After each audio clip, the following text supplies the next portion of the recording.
Hi guys, ఈరోజు 300 రోగాలు నయమయ్యే మునగాకు జ్యూస్. ఓకేనా? తయారు చేసే విధానం ఆల్రెడీ మీకు చూపించేసిన నా యూట్యూబ్ ఛానల్లో ఉంటుంది. అందులో ఏమేమి మిక్స్ చేయాలంటే కొంచెం ఇవి తీసుకొని బాగా కడిగేసి మిక్స్ చేయాలి. ఓకేనా? దాని తర్వాత ఇవి 2 కట్ చేసుకొని అందులో బాగా ఉడకబెట్టి మిక్సీ పట్టేసి అవంతా పిప్పు మొత్తం తీసేసేయాలి.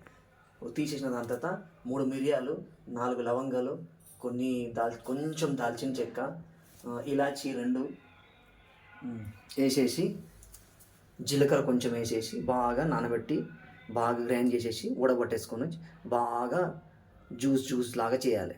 ఓకేనా? ఇప్పుడు చూసాం అది ఎట్లుందో. ఎట్లుందిరా? సూపర్. ఇంకా ఇట్లా జ్యూస్ చేయాలి గైస్. జ్యూస్ చేసినంత పిల్లలకు తాగిపిస్తే చాలా ఆరోగ్యంగా ఉంటుంది. ఓకేనా? పిల్లలకు తాగిపోయాలి ఇట్లనే. ఓకేనా గైస్? 300 రోగాలు. ఎట్లుందిరా? సూపర్. దీనికి ఇంకోటి ఏందనుకుంటున్నావు, ఇట్లా ఆనియన్స్ తినుకుంటే ఈ జ్యూస్ తాగితే ఇంకా సూపర్ ఉంటుంది. ఓకేనా? Take care, bye. అందరు బాగుండాలి, అందులో నేను ఉండాలి.